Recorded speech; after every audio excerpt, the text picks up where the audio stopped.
So I spent all day yesterday admiring everybody's Spotify Wrapped posts on social media. I shared my results with a lot of friends. And then it hit me. Wait, am I doing free advertising for Spotify? Today on the podcast, how did Spotify convince us to do their work?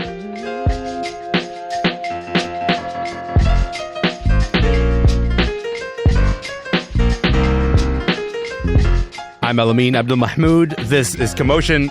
Listen, when I'm trying to get to know someone, I ask them all the usual questions, right? Are you a shapeshifter or a hypnotist? Is your sound town Burlington, Vermont or Bozeman, Montana? And what genres fill up your sandwich? Look, if you've got no idea what I'm talking about, then first of all, you should say thank the heavens that I don't know what you're talking about, Elamin. And then it also tells me you haven't spent a lot of time with your Spotify Wrapped this week. It's that big feature that Spotify rolls out at the end of the year. It kind of breaks down your listening habits. It shows you in some fun lists or categories or graphic charts all the things that you've been listening to. But let's also call it what it is. It's a very savvy, some might say kind of insidious piece of goodwill-generating PR for a company that is often seen as the Scrooge of the music industry. Richie Asali's here. Chris Murphy's here. We're going to get into it. We're going to talk about Spotify Wrapped. Guys, I'm excited to do this. At Richie, I'm excited to do this for many reasons. The number one being that for the first year, it's Taylor Swift is the global artist of the year for Spotify. After 3 years running of Bad Bunny, we've broken the streak. Swifties are on top. This is a big moment for us. We're going to get into all of this. But first, I'm going to begin by saying there are so many year-end lists. There are a dime a dozen. What makes Spotify Wrapped such a big deal? Hey, yeah, I think there's several reasons, but the main one is that at its core, Spotify Wrapped is this colorful, nicely packaged, easily shareable kind of distraction from an otherwise pretty bleak timeline. One that offers a glimpse into something that a lot of people think is really important, which is their music taste and how that kind of shapes their identity. It's also a brilliant campaign because, usually making a list or reflecting on your tastes takes hours and it takes effort. This is just at your fingertips. Like, it reminds me of that U2 album that was just dumped on everyone's iPhone. You have no choice. It's just you open your Spotify and here's your Wrapped and you just click it and you're sharing it, So, and I think it's just like, it's fun. It's easy. It's a brilliant campaign. As you said, there are some insidious components to it, but it's also not that serious. The memes, the self-deprecating jokes, these become as important as the actual list. I do think it's losing a bit of its luster year by year, but I still think that, we can see something else happened last night on social media that just wiped it off the off our radar. Yes. But, it still is connected. Yeah. But yeah, it's just a brilliant marketing campaign that's kind of irresistible if you use Spotify, which 500 million people do. Well, Chris, I gotta say, the idea of being like, here's a bunch of stuff you listen to. That sounds like you would just get just a list. How has Spotify gone about making it, more enhanced than just a list? I mean, every year they add a new sort of interesting flavor to sort of shake up just sort of giving out data, because all it is data. It's just piling up all the minutes that we've spent listening to various artists. So this year they said, okay, if you listen to these type of artists, you're from Bozeman, Montana, or that's me, Cambridge, Massachusetts, or Berkeley, or New York. So, adding a geographic location to it, they'll tell you how many minutes between your top artist and your next artist. And they sort of zhuzh up and provide sort of completely arbitrary, distinctions and rankings and locations to people's music tastes that just creates discourse and is fun. As Richie said, it's not that serious. And yet people treat it, as though it's life or death because people love what they love. They love their music. My favorite tweet about Spotify Wrapped was someone saying, you know what? They posted their rap and saying, wow, this feels really accurate. And someone responded being like, it's literally just data. It's just data. It's just Spotify spying on you because it knows what you're listening to. And then be like, hey, you listen to this. Of course it's accurate. It's literally just your personal data. Richie, Spotify's top stream artist of the year with 26 billion streams is Taylor Swift. Spotify is having a lot of fun with this, right? They're really enjoying it. They have got a lot of messaging around it. They give you the message the way you listen to music this year makes you a hero, or maybe we should say anti-hero. And just judging by your social media feed, you got a lot of strong feelings about this. What's your deal, man? Why are you mad? Listen, I'm not about to talk trash about Taylor Swift on national radio because I have a career. I have a career to think about. I want to come back to the show when I have a family to think about. My bigger issue, I think, with Spotify Wrapped is because it only uses, as you mentioned, like this single algorithmically determined metric, which is how many times you've listened to a song. It becomes a celebration of the biggest and most successful artists in the world. Yeah. The Drakes, the Taylors, the Bad Bunnies. We do a lot of that already. I just think it becomes a bit problematic when one considers that Spotify infamously pays, these extremely meager royalties to literally fractions of a penny per stream, making it essentially negligible source of income unless you're a popular major artist. Like I did some math, I looked into it. Like I think if you have 1 million streams, that's enough to like pay rent in Toronto for a month, And so what bothers me, I think, is that Wrapped is ostensibly this way to showcase your unique tastes and your unique interests, but it often ends up kind of reflecting the monoculture. And I think if we really want to celebrate music and its breadth and its diversity, we can't trust the algorithm. We need to, actually put some time and effort into it. So we do that. And list season is coming right up, and Wrapped is just sort of this warm up. So I just think it's a genius marketing campaign. It's just tough because it's coming from a company that most musicians will tell you is unethical one. So it creates that tension. I have to say, like, everyone in this chat knows that I'm a Taylor Swift fan. My number one song listened to on Spotify was Cruel Summer, but I don't really think of myself as someone who listens to that song a lot. Yeah. It just so happens that it's like the second song that plays after most of the songs that I choose to shuffle from. And so that kind of ends up algorithmically boosting it to this number one spot, even though I don't think I like actively necessarily turn towards that song as a choice that I make myself. So even in that, I think like there's a bit of distortion between the idea that you spend a lot of time with the song versus you purposely, and emotionally spent, some time with this artist or this song.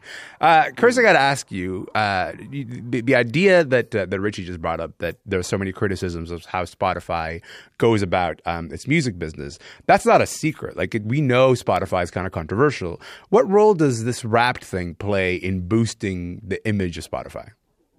I think people often forget how problematic Spotify can be because it's so ingrained into our lives and these music platforms.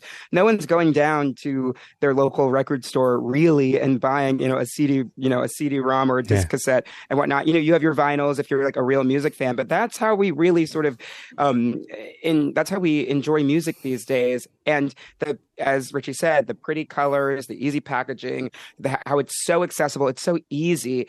It's almost sort of like it's like Coco Melon for adults. It's just sort of like it's so nice and it's so easy to just forget all of how little they pay their artists, how the fraction of a penny that most people get, and how much more difficult Spotify and streaming services at large for all artists have made it for artists to be successful and to just have a working life as an artist. So yeah. Look, we plan on spending all morning talking about Spotify, but then we got some news this morning. I want to play you some of this.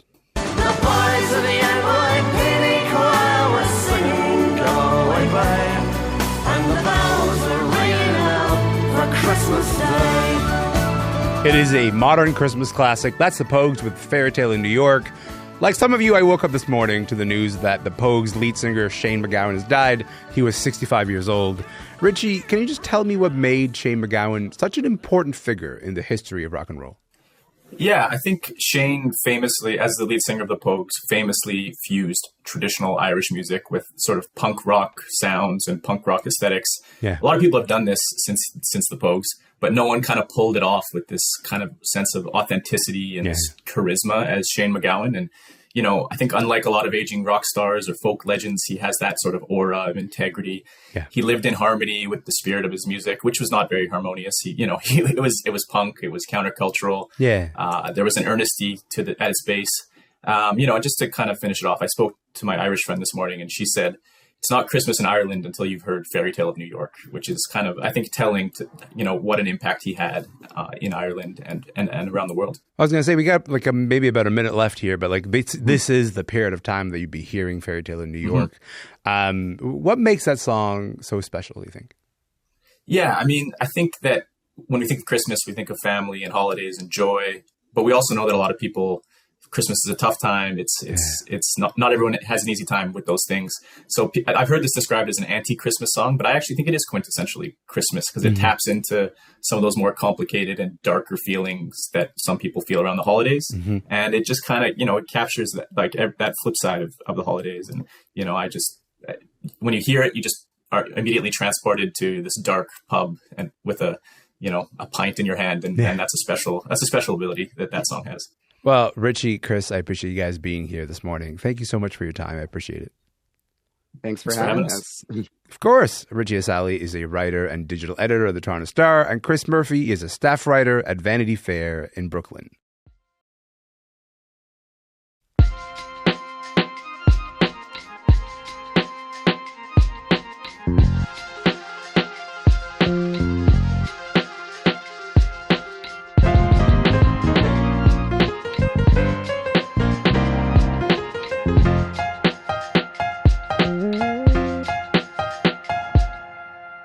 I'm Elamin Abdelmahmoud. You are listening to Commotion.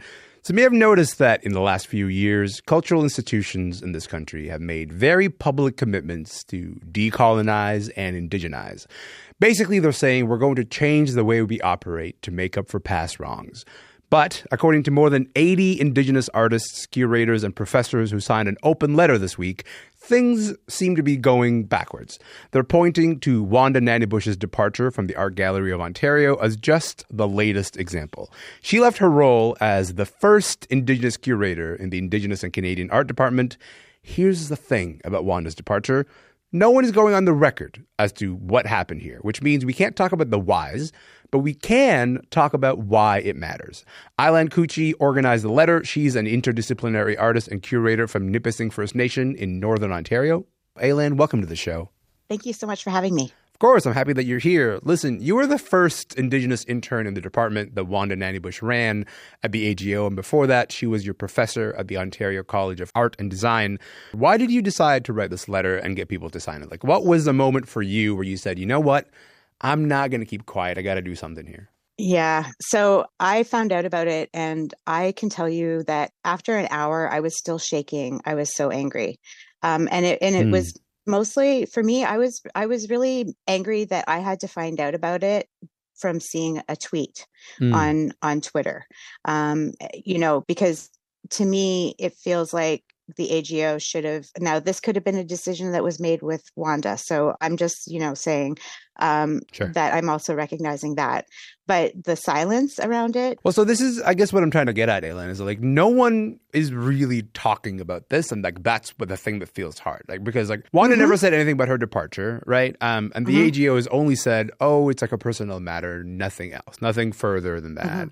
What do you think the AGO should have said? How should they have framed the whole thing about Wanda leaving? It would have been nice for them to at least publicly acknowledge her departure in a way that, spoke to all of the work that she did there. And her contributions, right? Like, yeah. And her contributions and the changes that she was able to put into effect while she was there. That for me, that silencing was a real problem for me. I don't appreciate that. And neither do all the people who signed your letter. Yeah. And we're actually over 80 now. Yeah. And there should be a conversation about how oppressed a lot of people who were in support of this letter, but who couldn't sign their name because they were either in the same situation as Wanda or because they felt like their own careers and livelihoods could be impacted. I guess I'm trying to contextualize to people who are maybe hearing about this story for the first time. You're hearing that Wanda Nannybush held this really prestigious position at the AGO. She's the first Indigenous person to hold that position, makes so many advances in that position that you can say like, wow, the AGO has really moved forward in some of the promises it has made. And then suddenly you find out Wanda's gone and we don't know what happened. Wanda is not going on the record. Nobody else is going on the record. And what you're seeing is a kind of silence from the AGO. What does that silence imply to you? Like, what's your frustration with that silence in terms of the way that it's framing her departure? Well, I guess, I don't know. So because we don't know enough about the situation, and I also want to protect Wanda. Yes. In these conversations. Like, and that's, that's Of why course. when we wrote our letter, we were also wanting to address other things like Greg Hill's departure, like the comments made by the director of the National Gallery of Canada, which is, a huge problem for us. You're talking about Jean-Francois Bellil. We actually have the clip that you quoted in your letter. It's from this interview that he did with Paul Wells on Paul Wells' podcast. Why don't we hear it? I'm not comfortable with the term decolonization. I'm trying to not use it. A gallery is a gallery. It comes from a colonial past. We're not going to change that. I think there's a way to make our society better, make our galleries better. This is the part where I'm concerned, is making the gallery better. But what is decolonization? What would it entail? I'm not even interested. I'm interested in thinking about it. I'm interested in building something, not debuilding something. So, even just that last line, not debuilding it, like thinking about decolonization as debuilding something instead of moving forward in, new generative and inclusive ways that's discrimination. I'm sorry. That's a publicly discriminatory comment, placing Indigenous curators and artists in the light of us trying to break down these institutions. Absolutely not. We're trying to change them for the better, and again, back to Lucy Bell's comment, there's few of us in there, and the expectation is for, change from the inside, but by one or two people. Sorry, where's that support? Yeah. Let me just quote Lucy Bell. You just mentioned Lucy Bell. Lucy Bell resigned from her role as the head of Indigenous Collections and Repatriation Department at the Royal BC Museum. And the quote that you have in the letter is, decolonizing museums should not be left to the handful of Indigenous people that work in museums. It's like it's piled on, do my job, and then decolonize a museum as well. It's got to be the whole institution. It has to be the people who think it's not their job. How does that land for you? That comment, I think, was probably the strongest one that I saw, only because she is speaking to the role of the Indigenous individual to make change for an institution that is filled with, settlers, right? Some of them are trying to do the work in terms of learning about our histories here, trying to understand what oppression looks like, what discrimination feels like for us. But we have to work in these colonial systems. We have to work through these structures that may or may not, be representative of the communities that we come out of and of our worldviews and ways of being in the world. We knew way back in 2015 when the TRC released its calls to action that this was going to be a long process, right? And there was going to be mistakes made. But if we're not identifying and addressing those mistakes, then I don't think that we're moving anywhere forward, because that's just, silencing erasure of our experiences. When I think about this story, I'm trying to understand the why. I'm trying to understand why, as an institution, would say we are going to commit to decolonizing, to indigenizing our space, to change the way that we do things at this institution, and then not end up following through with it. Like it almost feels like there is a willingness to go only so far and then just kind of stop there. And like that's sort of what it looks like to me from the outside. From your vantage point, why is this happening? Why do you think cultural institutions aren't following through on their commitments? Well, I think they're cowards. Like it comes down to that. Tell me more about that. Well, I mean, even look at what's going on in Palestine right now. Indigenous people, including myself, have been paying attention to that for a long time. And Wanda's article from 2016 absolutely reflects that. Yes. So that's a lot of context that I don't think people recognize or even appreciate. But yeah, so the reason why we included in our statement at the end, and when I sent out the initial email to the International Indigenous Arts community to say, this is what I want to talk about, I specifically said, I want to talk about social media, the use of social media and online platforms as a way for us to express our solidarity and opinions without being, reprimanded or fired for it, because we're seeing that a Expressing lot. solidarity with Palestinians, you mean? With Palestinians, but also, think back to the blockades here in Canada, Sure. right? Like there were a lot of people that didn't feel like they could speak up in support of that. And like the Wet'suwet'en blockades of the yes, 2021. that the Tyne-Danaga started. Yeah. And so when I am talking to Indigenous arts friends and professors who are telling me that they've been pressured to keep silent on Palestine on their social media feeds, that is a huge problem for me. Those are our spaces for digital resistance. We can go out and march in the streets, but I was going to say, like, just draw a line for me between sort of finding the organizations not following through on their commitments to decolonize and to indigenize these spaces. Your response was, well, because they're cowards. They're not sort of spending their energy going fully into this.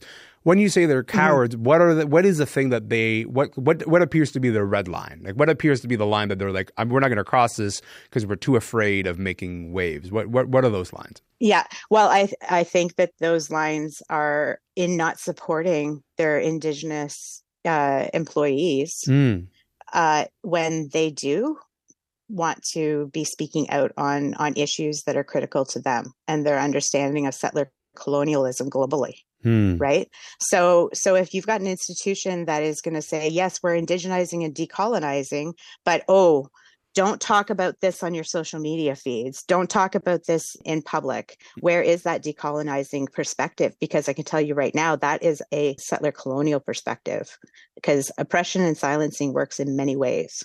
So you're saying it is actually like fundamentally incompatible to say we want to decolonize our space and then invite Indigenous people to be parts of those spaces and take leadership roles like Wanda did, and then say, but you can't speak up on issues that matter to you. That's fundamentally incompatible with the idea of decolonizing. That's how you sort of see it here? Exactly. And then also not being able to have the understanding or capacity to understand that our concerns go beyond our own living rooms, right? That our concerns are, absolutely global. Before I let you go, I just want to ask you, all of this is global, but also is really deeply personal for you. Your grandfather was a residential school survivor. He shared stories with you when you were a kid. I'm curious if there's anything that he shared with you that motivates you to keep pushing these institutions further. Every single day, I was raised by my grandfather, and he is always there with me when I do things, because I had so much respect for him and for what he went through. And I tell you right now that the stories that we know from what my grandfather experienced are absolutely terrible to think about. So, sorry, I didn't mean to break down, but totally okay.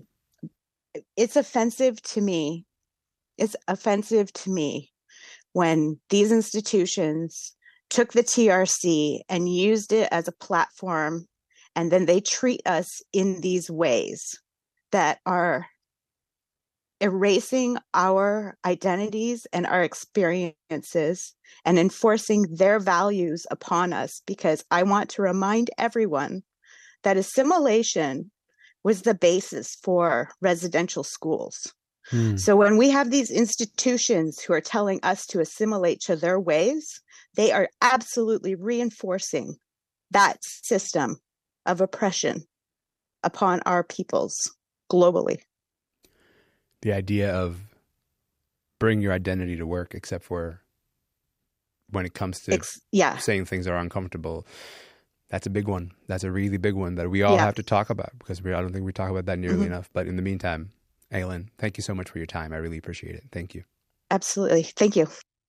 Elamin Kuchi is the artist and curator who organized an open letter supporting the curator Wanda Nannebush and asking other Canadian cultural institutions to do better. I should let you know that we reached out to the Art Gallery of Ontario. They did not get back to us, but they have said they're not commenting because Wanda's exit was a personnel matter.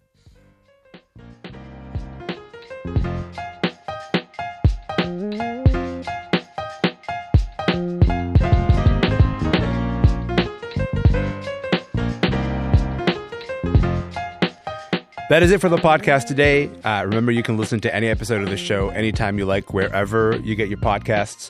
I should let you know what we're doing tomorrow on the show. So tomorrow is our end of week rap panel, and it's something that I'm really excited about to talk about tomorrow, which is Noah Kahan. You might have seen his name around, maybe in your friend's Spotify rap list. He's this artist who kind of came out of nowhere and then took over the universe, it seems. I'm always interested in that, when an artist kind of comes out of nowhere and then speaks to something that is missing, and a lot of people connect with their music. And so that's on tomorrow's podcast. In the meantime, check us out on Instagram. We are at Commotion CBC. My name is Elamin Abdelmahmoud. I'm going to be here tomorrow, and I sure hope to see you then.